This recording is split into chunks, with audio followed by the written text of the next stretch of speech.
충분히 문제가 될 수 있다라는 거죠.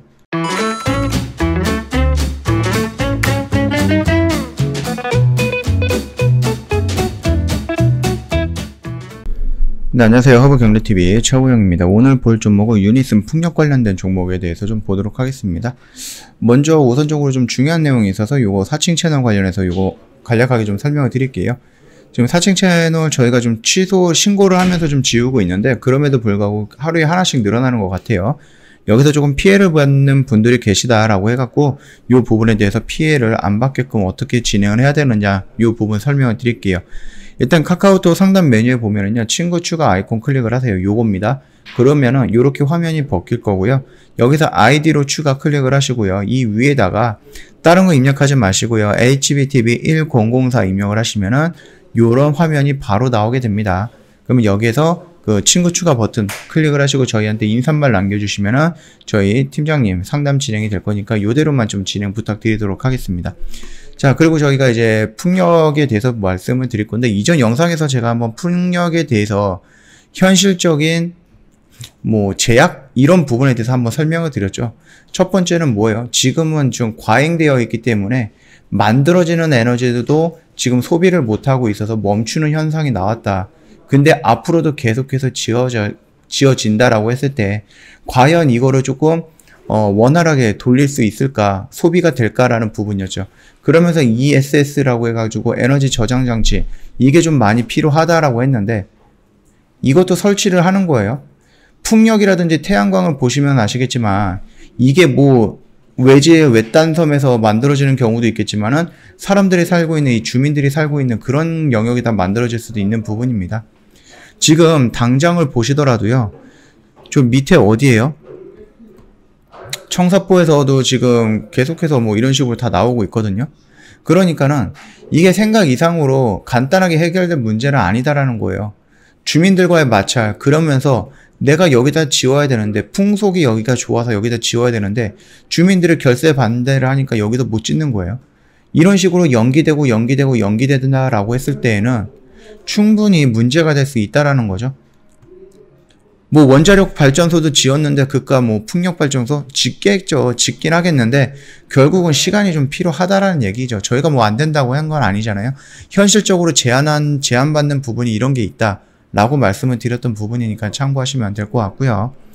그리고 이제 뭐 전기차가 늘어난다든지 아니면 탄소 중립이라든지 이런 거 했는데, 탄소 중립은 2050년이거든요. 아직 39년이 남았습니다. 그래서 저희가 풍력이라든지 태양광을 볼다라고 할 때 뭐라고 그랬죠? 10년에서 30년 주기 정도로 보면 된다라고 말씀을 드렸던 거예요. 물론 그 전에도 이제 차츰차츰 준비가 되면서 이런 것도 많이 건설이 되고, 뭐 ESS 이런 것도 좀 건설이 되면서 어느 정도 충당은 되는 부분이겠죠. 뿐만 아니라 지금 풍력 발전소에서 그 풍력이 잘 돌아간다라고 했을 때에는 평균 속도가 좀 있어야 되는 부분이잖아요. 평균적으로 뭐 해상풍력은 어느 정도가 나와야지 좀 잘 돌아간다 라고 하는 게, 그게 바로 초속 7MW 정도거든요. 그래서 우리나라의 풍속이 한 요 정도인데 지금 비교적으로 느린 거예요. 뭐 영국이라는 다른 나라 같은 경우는 10에서 11 정도까지 나온다라고 합니다. 그렇기 때문에 또 풍향도 일정하지 않아요. 내가 여기서 바람이 이쪽으로만 부는 게 아니라 여기서도 불고 여기서도 불고 여기서도 불기 때문에 풍향이 일정하지 않다. 연간 평균 발전 효율이 30%도 못 미친다라는 연구 결과가 있다라는 얘기거든요. 그래서 에너지 전문가들은 발전 효율이 최소 30%는 넘어야지 국민이 전기 요금으로 부담해야 하는 부담하는 뭐 추가 비용이 줄고 풍력 발전의 경제성 확보, 발판을 마련할 수 있다라는 부분이, 이게 지금 두 번째 이유입니다. 우리나라 뭐 산면이 바다기 때문에 아무데나 풍력을 한다? 그거 아니죠. 우리나라 풍속이 좀 중요한 부분이잖아요. 그렇기 때문에 뭐 산 꼭대기에 뭐 대관령이라든지 아니면은 뭐 산 위에다 양양이라든지 이런 데, 또는 아니면 제주도 이런 바다, 제주도는 바람이 조금 많이 부니까는 상관은 없겠죠. 그렇다고 해서 모든 바다에서 바람이 많이 부니까 다 설치할 수 있다? 이런 부분은 또 아니니까 참고하시면 될 것 같고, 심지어 설치할 수 있는 부분인데도 주민들이 반대하면은 설치가 조금 어려울 수도 있는 거고, 연기가 될 수도 있는 거고, 합의가 진행이 된다라고 했을 때 1년, 2년, 3년 안에 뭔가가 진행이 되기는 조금 어려울 수도 있다라는 이런 현실적인 부분을 얘기한 거지, 뭐 풍력이 뭐 부정적이다, 풍력이 안 된다 막 이런 식으로 얘기했던 거는 아니니까 요 정도 참고하시면 될 것 같고요. 탄소 중립은 말씀드렸듯이 2050년, 아직 30년 40년 정도가 남아 있는 거죠. 지금 2021년인가요? 2021년이면 죄송합니다.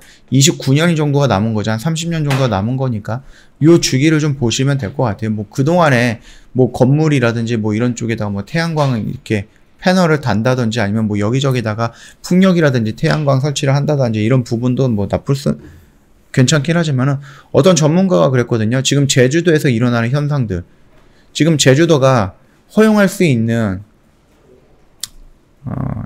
이 기사를 보면은요, 제주도가 지금 허용할 수 있는 게 600메가와트인데 지금 700메가와트가 넘게 나왔기 때문에 여기에서 지금 한 5분의 1 정도? 약 140메가와트 정도를 지금 소비를 해야 되는 부분인데 그거를 못했다. 이런 부분이거든요. 근데 이게 전문가가 말하기를 2025년에는 육지에도, 그러니까 본토에서도 이런 현상이 일어날 것이다 라는 부분입니다. 그러면 당장이라도 여기에서 지금 만들어졌던 태양이라든지 만들어졌던 풍력, 이런 부분이 에너지 소비를 좀 효율화하기 위해서는 당장이라도 ESS를 좀 빠르게 설치를 해야 된다는 부분이거든요. 이게 뭐예요? 에너지 저장 장치입니다. 근데 이거를 설치한다라고 했을 때, 우리 동네에서 설치한다라고 했을 때 이거를 주민들이 흔쾌히 오케이 해주겠냐라는 부분이거든요. 이런 부분이, 이런 현실적인 문제가 있다라는 부분이에요. 결국은 태양이라든지 풍력이라든지 아니면 뭐 소규모 원전이라든지 아니면 수소라든지 이런 부분에 대해서는 앞으로 성장할 수밖에 없는 신재생 에너지는 맞습니다. 그리고 나서 뭐 전기차가 굉장히 많아진다라고 한들 이거 역시 뭐 2035년인가? 이때 2030년인가 2035년에 내연차가 없어진다라는 이런 이슈가 나왔었잖아요. 그렇다라고 해서 2035년 딱 이후로 내연차가 없나요? 아니죠. 이때는 내연차를 안 만든다는 거잖아요. 그쵸? 이 이후로 나오는 것은 무조건 전기차라든지 수소차 이런 의미이기 때문에 10년 전에 샀던 거, 5년 전에 샀던 이런 내연차들은 여전히 유지가 될 것이다 라는 부분입니다. 뭐 아무튼 미래에는 뭐 에너지라든지 이런 부분에 대해서 많이 활성화가 되겠죠. 그러면서 뭐 ECS가 지금 100개가 필요하면 그 당시에는 뭐 미래에는 뭐 50개만 있으면 된다. 뭐 이런 형태로 나올 수도 있죠. 근데 전문가들이 미래에 그 에너지라든지 이런 부분이 화석이라든지 아니면은 뭐 원자로 이런 부분이 좀 줄어들어서 신재생 에너지를 많이 사용하니까 지금은 조금 참아가면서 지금 사용이 좀 많이 될 때까지 그냥 짓기만 한다라고 했을 때에도 그것도 굉장히 비효율적이다. 그렇다라고 해서 딱 이게 등호가 이렇게 됐을 때 그때부터 막 짓기 시작한다라고 했을 때는 이거를 또 못 따라가는 경우도 생기는 거잖아요. 간단하게 현실적으로 이런 문제가 있다. 그렇게 말씀을 드렸고, 그럼에도 불구하고 기대감이 올라가는 거기 때문에 투자를 한다, 미래 성장 가치가 있다라고 하면 당연히 올라갈 겁니다. 특히 유니슨 같은 경우는 뭐예요? 이미 가격 조정도 받았고 이미 기간적인 조정도 받았고 추세를 돌리는 모습이기 때문에 충분히 올라갈 수 있다. 그렇게 좀 보시면 되겠고요. 다만 태양광과 풍력 같은 경우는 너무 막 100% 다 될 것이다 라는 무한 긍정의 역할, 이런 부분은 조금 조심을 해야 된다. 그런 의미로 설명을 드린 거니까 참고해 보시면 될 것 같습니다. 자, 지금 저희 홈페이지 오시면은 이벤트 하고 있거든요. 작심 4월 이벤트 진행을 하고 있습니다. 그래서 지금 4월 30날까지 진행을 하는 거라서 오늘 제외하면 영업일로 한 8일 정도 남았어요. 이거는 시간이 금방 지나갈 거예요. 그러니까 빨리 기회가 됐을 때 잡는 게 좀 좋을 것 같고요. 저희 하루에 3,300원이고요. 한 달이면 10만원 꼴입니다. 1년에 120만원 굉장히 저렴하게 모시고 있고요. 중요한 내용이다 보니까 카톡 친구 추가하는 방법에 대해서 다시 한번 설명을 드릴게요. 자, 보시면은요.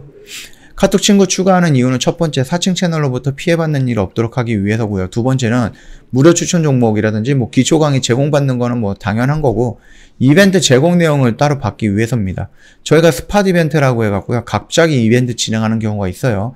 뭐 30분, 1시간, 아니면 뭐 오전장, 오후장, 또는 뭐 점심시간을 이용해서 점심 이벤트, 뭐 요런 거 가끔가다 진행을 하는 부분이 있어요. 그래서 120만원인데 110만원 할인을 추가적으로 할인을 해드리고, 아니면 12개월인데 13개월로 추가적으로 기간 연장을 해드리는 이런 이벤트, 스팟 이벤트를 가끔 가다가 뜬금없이 진행을 할 건데, 이런 거는 홈페이지에서 확인할 수 있는 부분이 아니기 때문에 카톡 친구 추가하셨던 회원님들한테만 먼저 우선적으로 제공하는 이벤트다. 그렇게 좀 생각을 해주시면 될 것 같습니다. 그렇기 위해서는 저희 카톡 친구 추가해야 되잖아요. 하는 방법에 대해서는 카카오톡 상단 메뉴에 친구 추가 아이콘 클릭을 하시고요. 그 다음 아이디를 추가 클릭을 하시고요. 그 다음에 HBTV1004 입력을 하시면은 요게 나올 거예요. 친구 추가 버튼 눌러주시고 인사말 남겨주시면 상담 진행이 될 거니까 요 루트 그대로 따라서 진행을 해주시면 될 것 같습니다. 자, 오늘 영상 여기서 좀 짤막하게 마칠 거예요. 영상 도움이 됐다 그러면 구독과 좋아요 한번 부탁드리겠습니다.